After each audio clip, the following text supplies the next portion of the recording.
Hi, friends. I'm Bryn. And I'm Neiko. And this is Friends Who Crime. Do, Friends Who Crime. You know I'm just going to do you dirty again, right? No. I do it every time I record. It was so funny, though. Welcome to a special Campfire Stories edition of Friends Who Crime. Real quick, follow us on streaming services, turn on auto downloads. It really helps the show. Follow us on Instagram at Friends Who Crime. You also might notice that we have ads this episode. What? Mm-hmm. No way. That's awesome. There's another just really new thing that I'm figuring out. And I'm going to be coming up with a subscription service that you can subscribe to so you can listen without the ads and maybe even like a day or two early. I will keep you guys updated on that. I'll be using that money for things on the podcast, like upgrading mics, buying merch. It's all going straight back to the show. So thank you for listening, and you guys are awesome. Today's episode is going to be so lovely because Neiko is here. Hi. Hi. Hello. Hi. How are you? I'm great. How are you? I'm good. For those of you that don't know, Neiko, why don't you explain what you do for the show and like how you know me and things like that? Sure. I've been editing for this show for the past handful of episodes. I think since 2 or 3 I started editing. I think it was 3. Yeah. Yeah, I met Bryn in Austin when I lived there. I no longer live there, so it's a bummer that I can't get to hang out and see her all the time. But we met in the throes of a horrific dating game, and we hit it off pretty instantly with making fun of a situation that she had where an ex had moved to Ohio and then promptly wrote a song called Why Ohio, and it was a lot of fun. So an old musical friend of mine now, which is really neat. Yeah. Were you into true crime before this? Yeah, definitely. I mean, like, I had always listened to, I've been listening to Morbid for a long time, and I had always been kind of in and out of like watching true crime documentaries. I think whenever I was younger, I just found them so boring, which is ironic because, you know, as I grew up now and I have the context and experience of, you know, life, it's incredibly, you know, dark but interesting and in a weird way. But yeah, I've always been sort of interested in it. Yeah, Morbid's awesome. That's the second true crime podcast I ever got into, and I listen to them probably every day. Damn. Like probably an episode a day, and I've just been going like backwards through their whole catalog, and it's awesome. Also, everyone wants to know, i.e. I want to know if you're enjoying editing the stupid crazy episodes. Oh, it's a lot of fun. It's just my life has itself since I moved back has been so busy, so I always feel bad because it's like, you know, Sunday night or Monday night or whatever it is, and I'm like, all right, I'm finishing it up now. You know, one thing or the other. I always feel a little bit bad about it being like at the buzzer beater, but no, I have a great time doing it. It's a lot of fun. Good. Well, I'm super pumped to have you here. This is my first time recording with someone who's not sitting right next to me in the room. Yeah, we'll see how this turns out audio wise. I'm interested in it. And I'm just grateful that you're here to help me. Oh, absolutely. Absolutely. Yeah. And Neiko, how long did you live in Austin? Yeah, it was just almost 2 years. It was just shy of 2 years. Okay. So I was there for a fair amount of time. I think we knew each other when I was in Austin for only about 4 or 5 months. But it's been about a half a year now. Yeah. Or so. I think we met in August or something like that. Yeah, somewhere around there. Mm. Did you ever, while you were here, hear of any ghost stories? I did not, shockingly. Okay. I lived underneath a rock for a majority of the time I was there. For being there for almost 2 years, I know very little about Austin, shockingly. Okay. So you are in for a treat today because we're going to get in to some of the haunted places in Austin. Okay. I've lived here most of my life since I was 10. I moved away for 4 years and then came right back. And I've seen the city change dramatically. If you've ever seen those pictures of the Austin skyline from like 2000 to 2025 and like how huge like it's just boomed. Like downtown was like damn near flat, wasn't it? Like there was no horizon really on it. It was just like low rises and stuff, right? Yeah, there were like 3 or 4 tall buildings when I moved here when I was 10. Since then, it's just grown and grown and grown, and now there's the tallest skyscraper in Texas or whatever. I mean, that is low hanging fruit right there. It's Texas. I mean, it's Texas. Yeah, I'll post the skyline pictures on Instagram for all the listeners to see with this episode, so you can see how much it's changed. Austin is known for live music, partying on 6th Street, and the University of Texas Longhorns, hook 'em, the Congress Bridge Bats, and our slogan, Keep Austin Weird, because we do be keeping it weird. Yeah. The first time I ever walked downtown in Austin, I was going to a Fleet Foxes concert, and we had parked on the street and we're walking to the venue. I think it was Moody Theater or Moody Amphitheater or something like that. Okay. But we had parked downtown and we were walking and there was this dude that just was wearing a robe and nothing else. Dick and balls out. Yeah. Swinging. Taking a new term. It was summertime. I know that dude was feeling the liberty of a breeze. That tracks. It tracks. Today's episode veers away from true crime just a little bit. We're going to go to the adjacent topic of ghosts.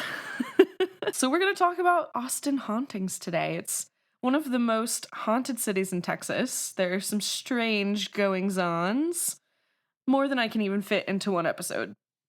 So I picked 2 locations today.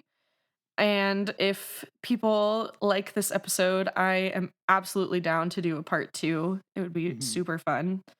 We'll be talking about the stories behind the Clay Pit and the infamous Driskill Hotel. I don't know if I've heard of either of these things.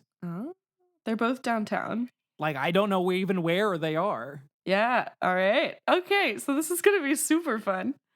This is, I lived here for 2 years. Yeah. I don't know where any of that is. Yeah. I don't know. They've been here since you'll hear they're both really, really old buildings. I'm looking forward to it. Perfect for spookiness. I have been to both of these places several times throughout the years, and they have this almost palpable, weird energy. I can't really explain it, but it's the vibes. It's the spooky vibes. Yeah, you walk up and you just know something is funky. Yeah. Yeah, something went down here. It's just it's like the air is thicker almost. Ooh. I don't know how to explain it. I wouldn't say that like I have the ability to communicate or sense spirits or anything like that, but I do feel that odd energy when I walk into places sometimes, especially older buildings like that. That's so strange. I would love to like wholeheartedly say I believe in ghosts and I've had all these crazy experiences, but I haven't. Nothing's happened to me that has been like completely unexplainable. Right. Not for lack of trying. I try to put myself in unexplainable situations, yet here I am, able to explain all. Exactly. My skills are unmatched. I've dabbled in paranormal investigating. And did you really? I yeah, like recently.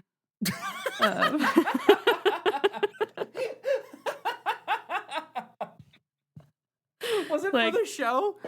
No. Oh, okay. Just a little hobby to pick up. Yeah. All right. I have I have a few friends. Katie, you've met Katie. You guys were both in my band. I know Katie very well. She and I, and then one other friend, went to the clay pit that we're going to talk about today. Brought microphones and cameras, and like I'll talk about that more when we get there. But I need to see this footage. yeah, it It's was so interesting. good. It was It's so really good. fun. Okay. And I love a good like historically based ghost story, like something that aligns with history and could totally be true, but there's just no like there was no documentation back then kind of thing, not good documentation.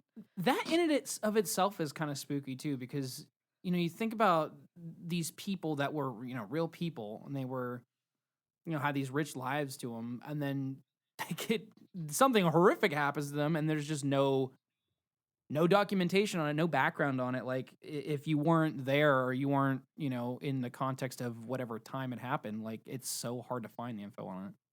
Mm-hmm. Wild. Which is why things get like retold and twisted. It's like a game of telephone, right? So like this thing happens, and then years and years and years and years later, we have a ghost story. Amazing.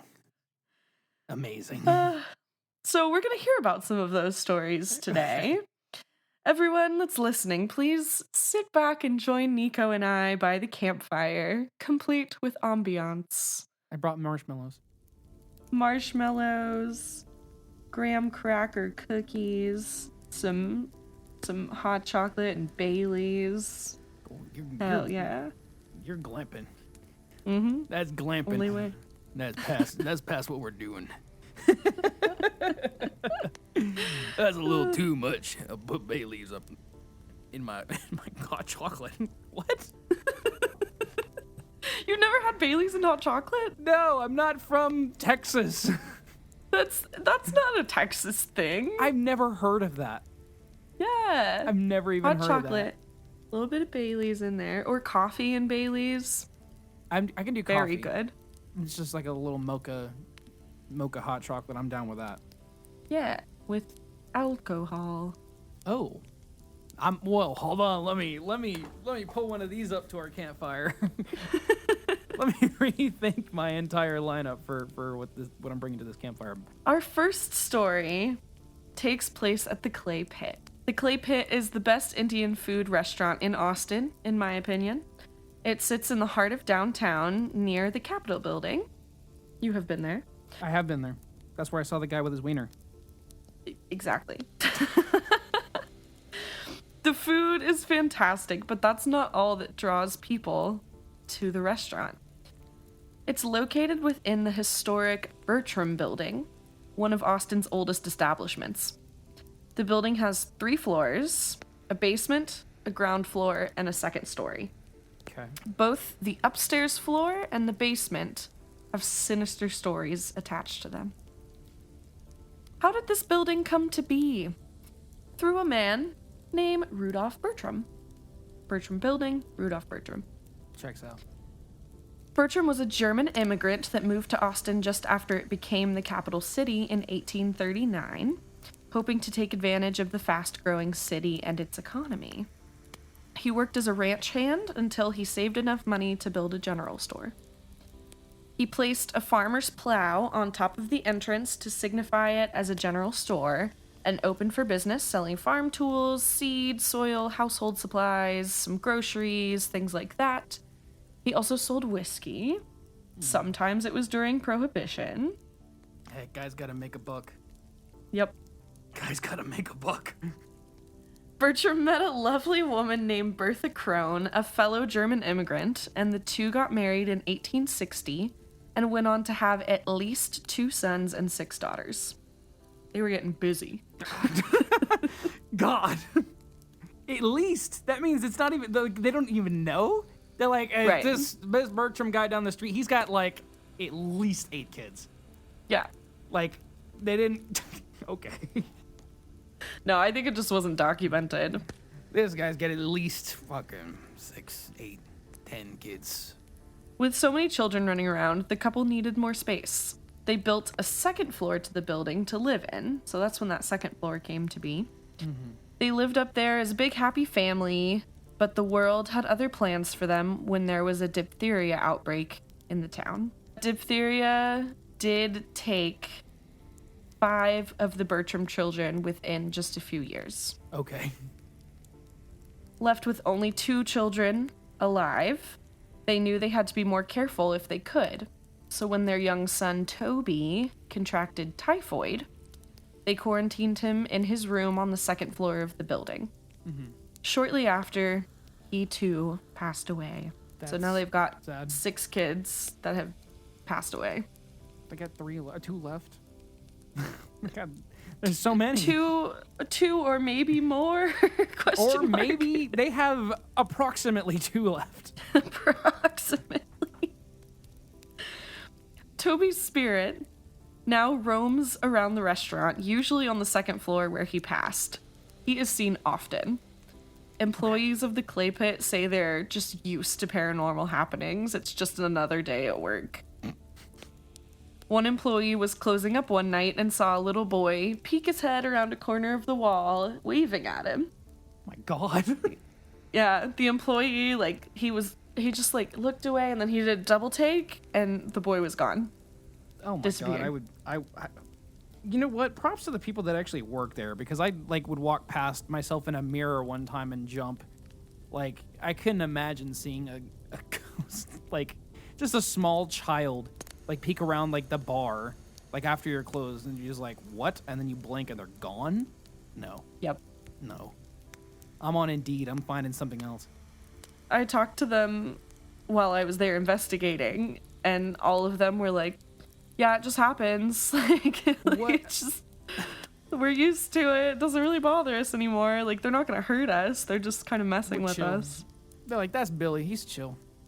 Don't worry about it. Toby's spirit longs for a mother figure.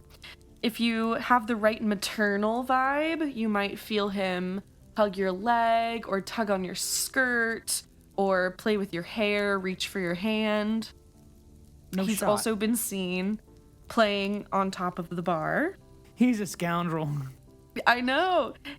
They say he's just he's doing things that are mischievous because he thinks it's funny. Mm-hmm. But that's not the only presence that's felt up there. The 2nd floor is used as an event space by the restaurant, so they have several stacks of clean plates sitting up on tables up there. And it's not uncommon for the stack of plates to be pushed off the tables by an unseen force. It breaks the plates? Yeah. God.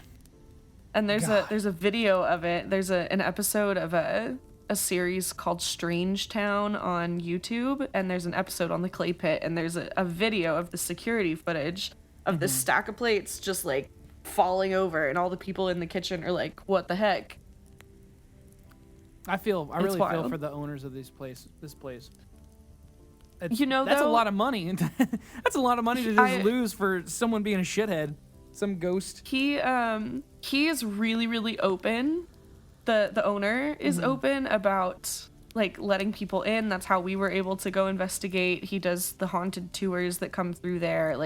They kind of lean into it. Because it brings people in, you know? Gotta be annoying though. Cool, I'm bringing in all this business, but damn, I just lost 80 plates. This whole I'm thinking of a comically large stack, like SpongeBob large stack of plates, at least 50 high, just toppling over. just That's kind of what it is. that Toby character. Toby. He's up to his antics again. Other things that happen in the restaurant are lights flickering, the kitchen doors swinging open and shut, the bathroom stalls, their doors will swing open and shut when you're in there, when you're not in there, and people feel like they're being watched. Some people believe that the spirit of Mr. Bertram himself causes some of the more sinister things that happen. Like I said, a few friends and I went there with a camera, a microphone, a spirit box, and an EMF scanner. Which, if you don't know what those are, a spirit box is a paranormal investigating tool that it cycles through radio frequencies really fast. So it's just white noise. Yeah, and then Yeah. ghosts can kind of like communicate over those sound waves. What was yeah, I was gonna ask what that the one that like picks out words based on weird signals and stuff like that. I forgot what it's called, but What is that called? I don't know. I'll cut it out. I couldn't think of the thing. I don't think it adds anything. The one I'm thinking of is Ghost Box, but that's not right. I don't know. But there's an app. There's an app called Ghost Box that that tool. It's that tool that they can pick certain words out of a word bank. Mm-hmm. We did not have one of those, but we also had an EMF scanner, which is electromagnetic frequencies scanner. So if the theory is, if the energy gets closer to the sensor, it'll like make more lights light up, and then as it backs away, it'll make the lights go down, so you can use it to communicate if your answer to this question is yes, move closer to the scanner and then the lights will come on, Right. kind of thing. And you can communicate that way. We brought some toys with us as well, hoping to kind of draw Toby out and make him feel more comfortable because he's a 7-year-old boy. Was Was the dad like a categorically bad person? Like you said, he's up to some of the more sinister stuff, and they think it's him. Like, was he like not a good guy? There's nothing that says he was a bad guy, except for like the sketchy things that he got up to that we'll talk about in a minute. Okay. But I don't think he was like a bad father or anything. There's nothing saying he was or he wasn't, just because it was so long ago. Okay. While we investigated, we didn't see Toby as an apparition, but I did see the door to the kitchen. I was talking to my friends, and behind them, the door to the kitchen was there, and I saw it swing open about a foot and a half, and then swing back with nobody even nearby. That was the weirdest thing that happened, and I still doubt it. I'm like, maybe there was a draft. Yeah, I even went into the bedroom that he died in the dark, and sat on the ground, and we got a few cool things with the spirit box. Like, we asked him like, what color is this ball, and over the spirit box we heard purple, and that was correct. And then we asked scary. and then we asked, how old are you, and it said 7, and we were how like, old he that's was? also correct. Whoa.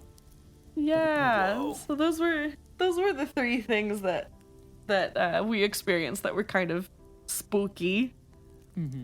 That's that is, And spooky is the right word, I think, for it. And that isn't even the only haunting in the building. As time passed, the area around Bertram's store became a huge red light district. And it was one of the largest in the Southwest, if not the largest in the Southwest. Many of the men looking for brothels and illegal bars during Prohibition were politicians, wealthy businessmen, and they did not want to be seen partaking in these illegal activities. Hey, usual suspects. Exactly. Suspects. So in order to not be seen, they built a series of underground tunnels underneath the city. Of course they did. And those tunnels connected from the Bertram building, the general store, to brothels and bars. So they just had to walk into the general store, go down in the tunnels, and nobody would know that they were... Don't mind me. I'm just walking into the general store for a couple hours. Don't look into it. Don't think about it. But I'll be back. And I might look a little different, a little bit more bedraggled by the time I get back. Just had a good time looking at farming equipment. Put that in a southern accent and it's very accurate. I can't do southern. I can only do New York. You can't do southern. Let's see. Don't mind me. I'm just walking into a bar or walking into a general store. Don't mind me. I'm just walking into this general store. Don't look into it none. Don't worry about it. I'm gonna be here for a couple hours. Yeah, I don't know. That was pretty good. Like I said, lived in Austin for 2 years. Couldn't tell you an accent at all. So these tunnels, men would come into the store, be escorted through the tunnels, get their kicks without being seen. The tunnels were also used to store gunpowder and whiskey, and people would never know. The Texas government even dug a tunnel from the Bertram building to the state capitol building, and the Texas Treasury would use the store's wine cellars to store their bars of gold. Jesus Christ, was this the general store like the hub of the entire city? It was a safe place for the Treasury to store their gold bars that they could walk through the tunnels and transport them back when they needed them, but then store them safely. Oh my God. When they didn't. How have I never been to this place? I know, it's wild. And you can actually see where the tunnels have been sealed off now at the clay pit. There's They like got a sealed off? long time ago. Oh, that's At least lame. the ones at the clay pit did. There are conspiracy theories that there's other tunnels that still exist. There's no way they got filled in, right? They just got blocked off. I think they just got blocked off. Imagine getting through there.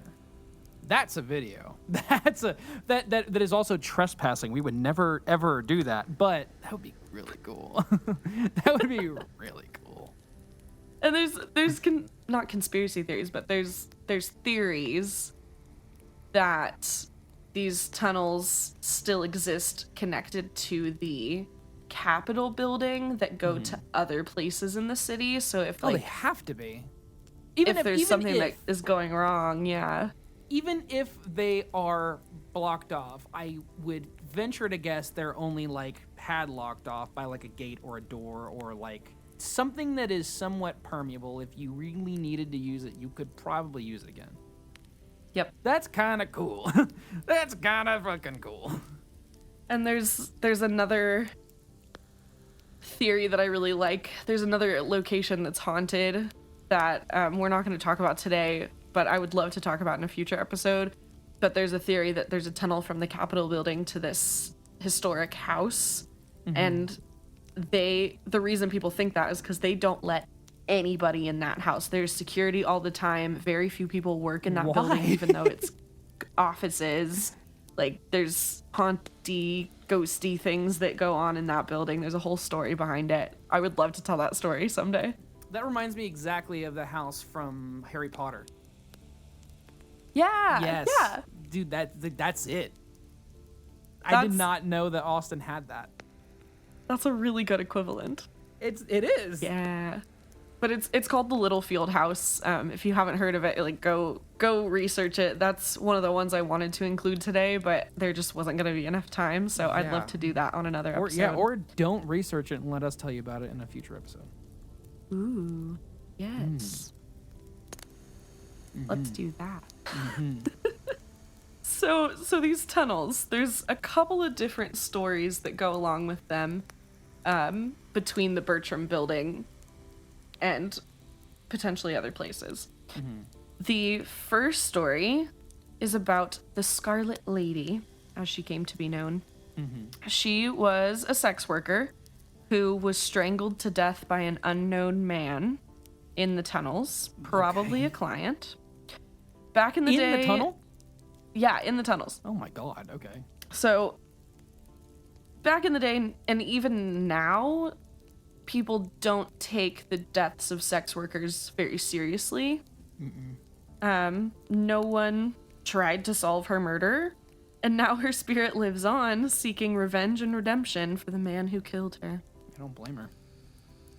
Me neither. I don't blame her. Employees of the clay pit often hear her whispering their name as they close up the restaurant, or some of them will go take a break down in the basement and they'll like be trying to take a nap and they'll like feel a tap on their shoulder, or someone will whisper in their ear, or they'll feel like breath on their neck. Absolutely not. And they'll wake up and be like, what? And then there's nobody down there. And there's like the basement, there's no way to get in or out without being noticed. Like there's one staircase that goes in and out. Okay, if you work at this place and you know it's haunted, you know the basement's haunted, you know the second floor is haunted, what possesses you to go walk down there and be like, I'm gonna take a nap right here. I'm gonna catch some Z's real quick. What made you think that was a good idea? You know, I would do it. Yeah, but you're a freak. The other story from the basement is a teacher named April. During this time period, education wasn't equal for all children. Minority children often went uneducated, and April wanted to change that. But she had to teach them in secret. One evening, she was teaching a young boy in the underground tunnels, but she had been made. People had found out what she was doing. Mm-hmm. So a man comes into the tunnels with the intentions to kill the boy that she was teaching. Dude. As he pointed his gun and fired a shot, April threw herself in front of the child. The bullet hit her in the stomach, went out her back, and hit the boy behind her. Both of them died. Isn't that terrible? It's so sad, and I know these are real people, but like how cooked is my brain when I just said heard in my voice the fucking thing from what do you call it? That one video game where it just goes double kill. Oh, Call of Duty. Double kill. That's awful. That's the first thought I had. Now in that basement, lights will flicker a lot. I went there on a ghost tour. So before I investigated the place, I went there on a ghost tour. Mm-hmm. And our tour guide, Loretta, was telling us April's story, and the light right above her, mm-hmm. none of the other lights, just the light right above her starts flickering. Mm. And then it stops. Shout out Loretta. We know you're listening. Yes. I actually asked her if I could plug her ghost tours. Oh my today. God. Go check in with Loretta. I know you're listening, Loretta. Welcome to the show. Yes. Happy to have you. Loretta at Haunted ATX Tours. And it's fantastic.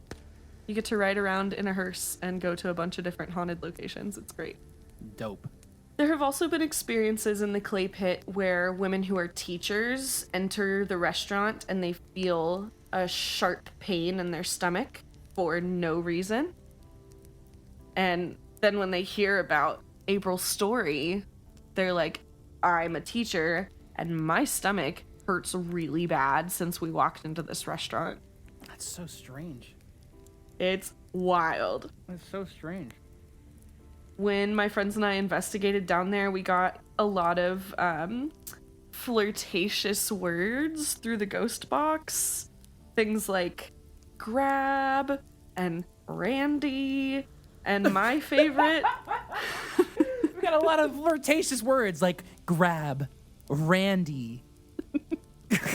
My favorite was we got the words come inside. Yo. Bren, that's your favorite?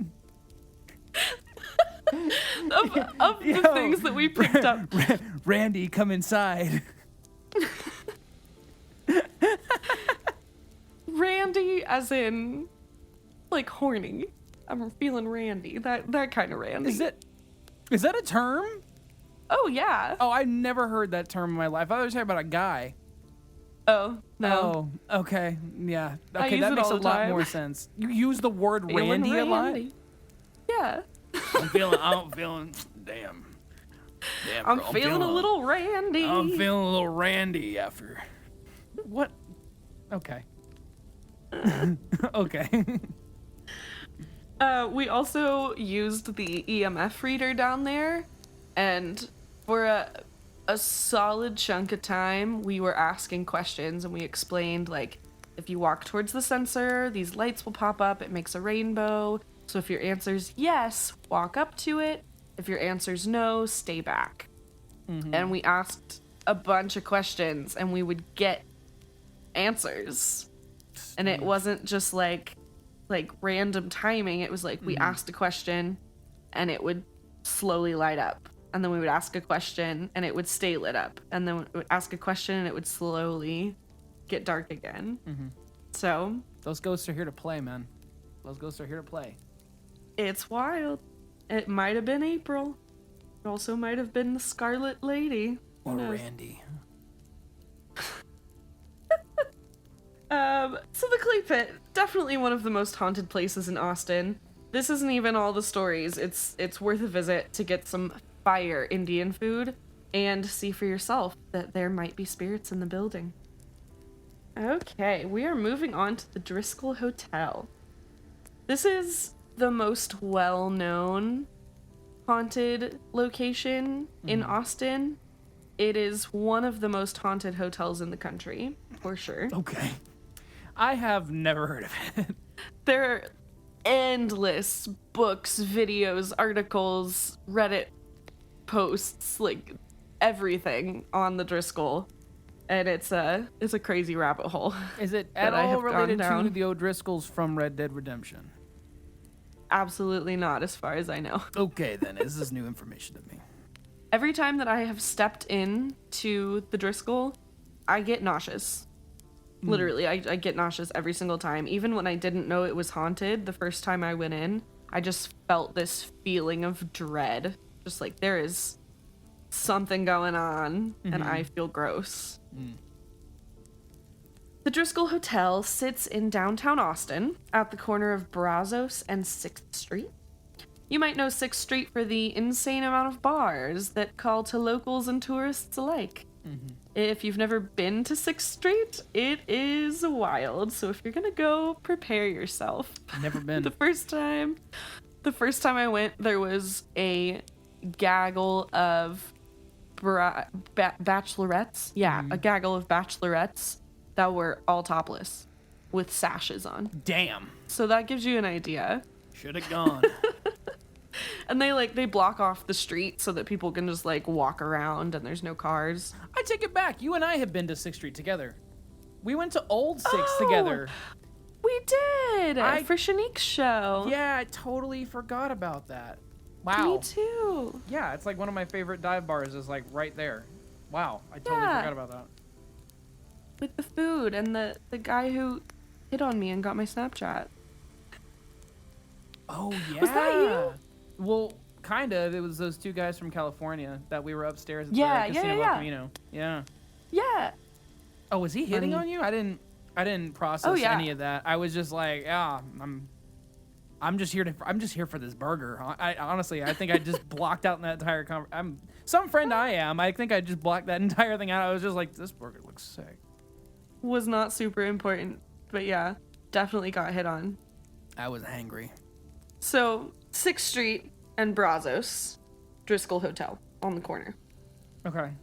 Back in 1885, a man named Jesse Driskill looked at the 6th Street corridor and dreamt of transforming it from this shabby, kind of poor area into an area that was somewhere that was respectable and affluent. The University of Texas, Hookham, had just opened 2 years ago, and they were already starting to be successful. He knew the population of the city was growing and that there would be a demand for a hotel. He had made a buttload of money during the Civil War by rounding up longhorns, the animal, not the sports fans, and brought them to Kansas for people to breed and consume. Again, not the sport. Again, just to clarify, not the football team. Again, one more time. Not the sports fans.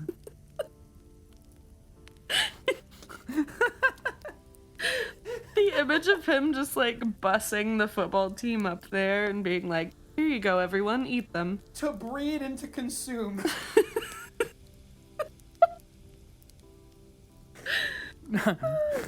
The animal. Driskill decided to build a hotel. And not just any hotel, a gorgeous, opulent, upscale hotel. It opened its doors in 1886. In the beginning, the Driskill was really successful. They held parties, weddings, graduations, and during Prohibition, they had a speakeasy in the building. The various rooms were ornate and expensive. The ceilings were 20 feet high. There were several ballrooms. There were dressing rooms, a bride's room. Wealthy people came and went. But the success didn't last long. Only 6 months after opening, the Driskill had to close its doors because Mr. Driskill had a gambling problem and now he was bankrupt. Oh no. His cattle business was also drying up from a long drought, followed by an intensely cold winter. Since then, the hotel has opened and closed and opened and closed and changed owners more than 15 times. Damn. Yeah. In 1966, it was finally declared as a historical site because people were trying to tear it down and build a parking garage, and everyone was like, no, this hotel is beautiful. And it really is. In the 1980s, a wealthy socialite woman had just been through a bitter breakup. Her fiance had called off their wedding. We don't know her name, it's been lost to history, but we know that in her sadness, she wanted to get away, like many of us do after a breakup. So she booked a room at the Driskill for 5 nights. After checking in, she went to the bar and ordered a diet soda. It was very tame. Then she left the hotel and went shopping. And when I say she went shopping, she spent $40,000 Oh. and she charged it all to her fiance's credit cards. Bad bitch. That's one bad bitch right there. That is 2 birds fully up in the air. I feel like I do fear that the fiance was not going to like this very much, and yeah. Yeah, I kind of got a feeling I know where this is going. That's not good. That's your prediction? Is that the fiance comes in? Yeah, let's go with that for now. Let's go with the plain obvious one, just in case she gets killed by a fucking demon or something.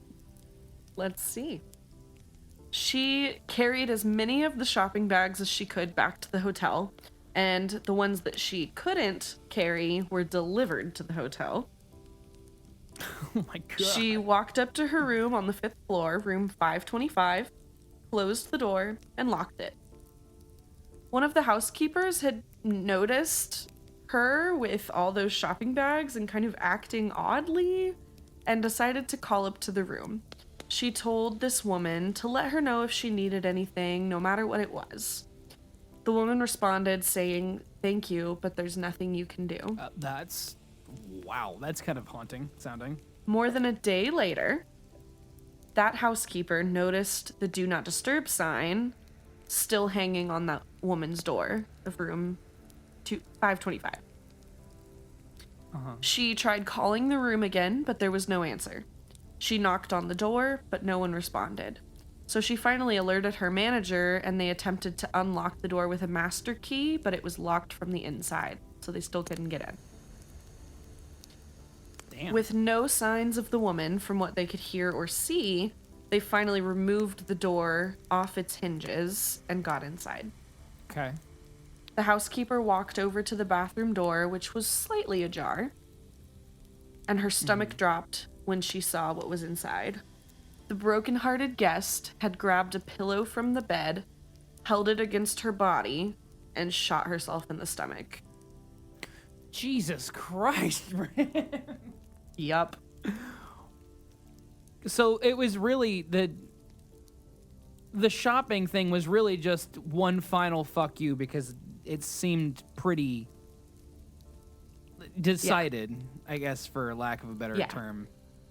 The pillow, really? Yep. It was it for sound editing? Yeah, it maybe? muffled the sound. Oh, that's so dark. So That's so no dark. one had any idea that this had even happened, that she had shot herself. Wow. Her lifeless body was slumped over partially in the tub, and the blood had pooled up in the tub and covered the floor. Oh my god. Today, many guests see her roaming the halls of the hotel. One couple that was there, they were renovating the 4th and 5th floors. So the front desk told them, you can't stay on the 4th or 5th floors, sorry. But they snuck up to the 5th floor just to check it out, see what it looked like. And to their surprise, they saw a woman walking down the hall with a lot of shopping bags. I love how even her ghost is just a bad bitch. And they shouted to her. Of course, they were confused, because if they weren't allowed to stay on the floor, why was someone else staying on the floor? Mm-hmm. They shouted, "Excuse me, doesn't it bother you to stay on this floor while the renovations are going on?" The woman stopped in front of room 525, and without turning to look at them, she responded, "It doesn't bother me at all." And then the woman vanished into the guest room without opening the door. Cold shivers just went down my neck. That would be so scary. That would be so scary. Because I can just imagine just being like, it doesn't bother me at all. Just whoom, like a crazy sound effect as it like wom wom wom. That couple is they're not the only ones who have seen her apparition of just like roaming the halls with shopping bags. Another eerie tale is the story of the senator's daughter. In 1887, the Capitol building was still not finished with construction, so the government opted to hold the upcoming session at the Driskill instead. The senator at the time, Temple Leah Houston, was doing business, but he had his 4-year-old daughter with him. Her name was Samantha. And she was doing what 4-year-olds do. She was being disruptive and annoying and fidgety. So he gave her a bouncy ball that he had bought earlier that day. And he was like, go play. The little blonde girl happily skipped toward the main staircase with the ball in her hand. As she got closer to the staircase, bouncing the ball up and down, it got away from her, flying down the stairs. Samantha ran to grab it, reached out to catch it out of the air, but she tripped and stumbled down this giant flight of stairs, breaking her neck. Oh my god. Only Jesus a week. Christ. I know, this is a lot. Only a week after her death, guests started hearing the bouncing of a ball near the stairs and in the hallways. Guests still hear this, along with Samantha's giggling as she chases it. No, dude. No, dude. It's wild to stand at the bottom of those stairs and look up at them thinking like she died right here. I will post a picture of the staircase and like what it looks like. It's kind of a staircase that like goes like this, which this is a podcast and people listening can't see my hands, but it kind of breaks off and goes in opposite directions. One of the spookiest parts of this story, in my opinion, is the painting that aligns with it. Okay. On the 5th floor, there's a painting by Richard King. This painting is King's recreation of an older painting by Charles Garland, which was painted long before Samantha's death. The painting depicts a young blonde girl holding a letter in one hand and a bouquet of flowers in the other. The girl looks remarkably similar to the descriptions of Samantha. And in the background of the painting, there's like some there's curtains. Holy shit, there's stairs? And there are fucking stairs No shot. in the background. Bro. No shot. Yeah, so I sent Oh, I hate that. you this picture. Yep. I hate that. Isn't that wild? Oh my... No, dude. Isn't that weird? I know, I can't get over it. And I didn't know that until recently, like in the past few months. Before that, I knew about the story of her dying on the stairs, but I did not know about the painting. Oh, I don't like that at all. I don't like ghost things normally don't bother me at all, but it's a little weird. So, this painting is on the 5th floor, and guests say as they walk past it, her eyes will follow them, or they'll see her expression change, kind of like the Mona Lisa. Guests also say they feel ill when they look at the painting. I feel uncomfortable for sure, but yeah. I have stood directly in front of it. It's just on the wall. You can walk right up to it. And it's a spooky painting anyways, and then you just compound that with like, oh yeah, someone that looked exactly like this girl died on the stairs that are depicted behind the picture. Yep. That's, yeah. No. It's, like I said, I feel nauseous anytime I go to the Driskill, and when I was up on that 5th floor in front of the painting, I just, like, I gotta chill. I couldn't even, like, chill. focus. Like, I was like, man, I just feel really gross right now. And I don't know why. Yeah, I gotta click off of this. I have it up on my screen. It makes me uncomfortable. Put her away. Oh. Put that bitch away! Put that thing back where it came from, or so help me. So help me! Thank you for getting that reference. Yeah. I made a lo-fi hip-hop beat with Mike Wazowski in it one time. Did you? I sure did. That's yeah. amazing. I'll plug it at the end of this. That'll be our outro music. The outro song is just gonna be Mike Wazowski lo-fi beat. That's what it's called. There are a ton of paranormal stories from inside the Driskill, like the scent of Jessie Driskill's cigars when there are pretty blonde women around, or the sightings of Lyndon B. Johnson stumbling into the ballroom. It's, like I said, a giant rabbit hole that I have jumped down too many times over the years, but it's so interesting and so wild, and it's just endless. So if you're into it, go check out the Driskill Hotel hauntings. Yeah, that was disturbing. Those are our fireside tales for this evening. I hope that I have spooked you. What a wonderful Wednesday night. I'm scared now. Yes. Yeah, just so everybody knows, it is the evening. Like, for me it's 10:30, for Neiko it's 8:30, and I have candles all around me, and it's dark, and we're telling spooky ghost stories, and I love it. I'm about to turn all the lights on in my house. You have a light on. Every light. Light. I mean, all yeah, of them. but like whenever I walk out of this room, Sleep with the lights I'm just gonna on. put my flashlight on. I'm gonna get one of those head-mounted flashlights and just wear that all night. Like a headlamp. Yeah. I look like a miner or something like that. Meanwhile, I will be sleeping so soundly. Oh, yes. Not disturbed at all. Not bothered. Unperturbed, in fact, yeah. Excited. Reminiscing. Excited, as a matter of fact. I would love to do more of these campfire stories. Neiko and I just talked about maybe we'll do them like as a series, and just like maybe every 4 or 5 episodes do a new one. I think that would be so much fun. Let me know if you guys enjoy them so that we can make that decision.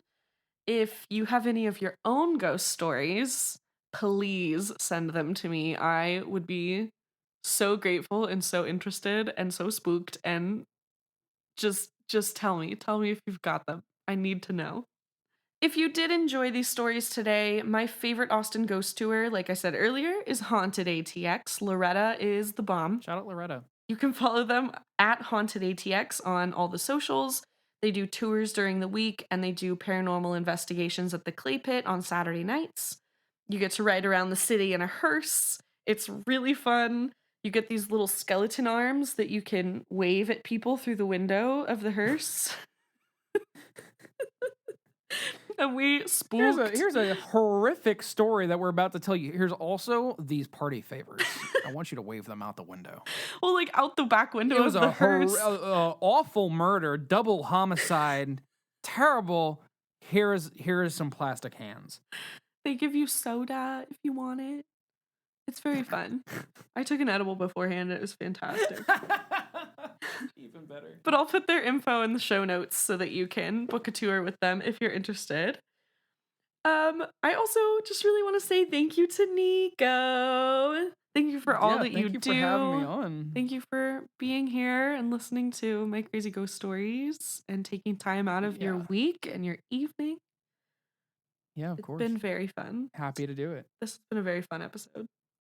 Anything else you want to say before I do the sign-off phrase? Why Ohio's coming out soon. Yes. Neiko and I's song Why Ohio is set to release in May? Question mark? Hopefully May. I'm down with whenever, yeah. Because I want to play it for my birthday show that I have booked. Oh, damn, I wish I could play it with you. Damn. And do like a single release birthday bash show. My album's coming out for my birthday, so I get you. Oh yeah. That's what my deadline is. Okay, yeah. So Why Ohio coming out in late April, early May. All right, that's all I got for you guys. So remember this week, friends don't let friends commit crimes, and they definitely don't let them investigate ghosts alone. Bye! Bye.